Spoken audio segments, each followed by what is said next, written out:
Hello everyone, Victor Tanzik here, and welcome to the Reddit Railway. Today I have a collection of customer-submitted stories to share, so all aboard!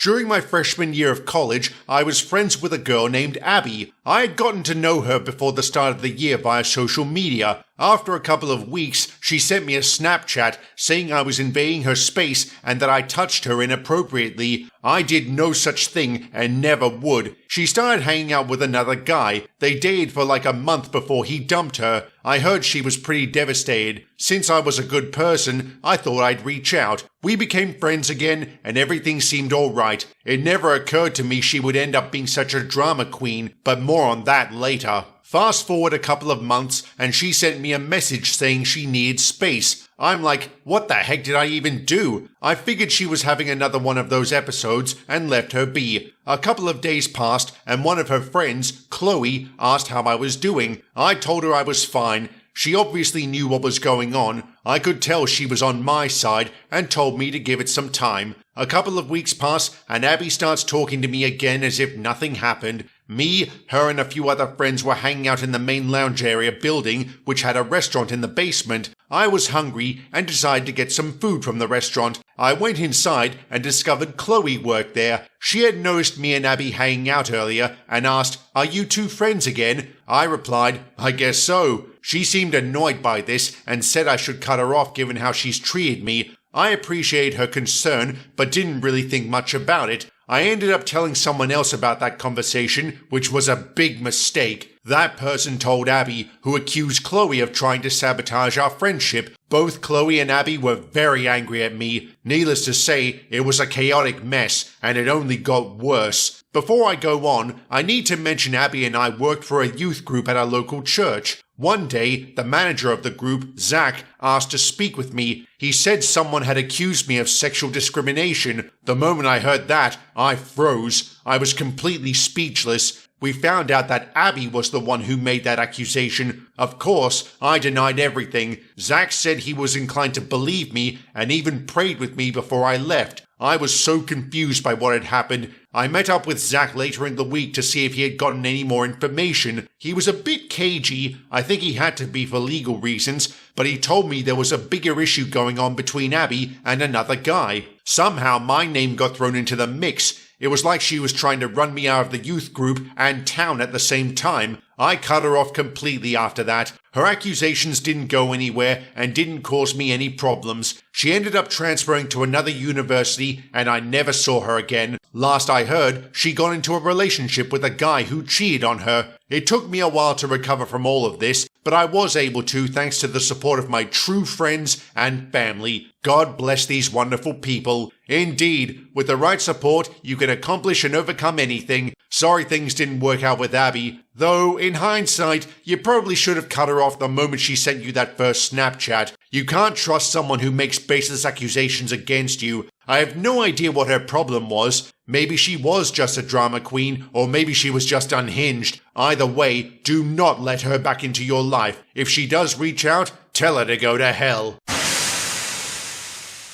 When I was a kid, I was often ignored or left behind by my classmates. I always felt lonely until I met this girl named Maria. We were friends for a while before she started to ignore me too. She then left school. That was when the trouble began. My classmates, teachers, and other staff members started to bully me. It was horrible and went on for years. I lived in a constant state of depression. I didn't think there was any way out of it until I saw a cartoon character that was going through the same things I was. Somehow, seeing their struggles really inspired me to move on and live my best life. Believe it or not, it actually worked. I started standing up for myself and acting more confident. Eventually, everyone who bullied me actually apologized, and I was even able to make friends. Then I met another girl called Zoe. I fell for her hard. We talked for a bit, and I asked if I could be her boyfriend. She said yes, only to break up with me the next day. I was heartbroken. She then started calling me a monster, an idiot, and other horrible things. This broke me. I was worried all the changes I had made to myself would be undone. Then I joined a new friend group which had two girls in it, Melissa and Sarah.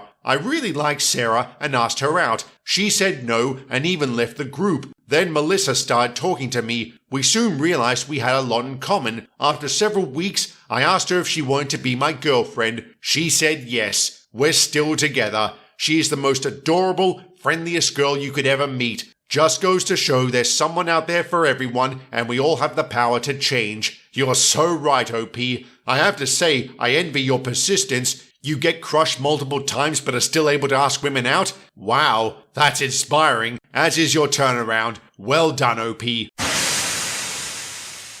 When I was in 6th grade, there was this group of girls who really liked anime, and I mean really liked it. I don't really like anime, but I don't hate people who do, but I do hate people who go on about anime even when you're not interested. That's what this one girl did. She forced me to watch episodes and listen to anime-related music. She would babble about certain characters, storylines, and so much more. I think she did it on purpose because she knew I didn't like anime. One day, I was studying for an upcoming test during recess when she sat down next to me and started watching anime on her phone. She had the volume way up, which was very distracting. I asked her to turn it down, and she said, "No, deal with it, hater." So I walked away and began thinking about how I could get back at her and her friends, all of whom had similarly tortured me. I came up with a pretty simple idea that I knew would irritate them. I started to deliberately mispronounce character names while tearing down their appearance,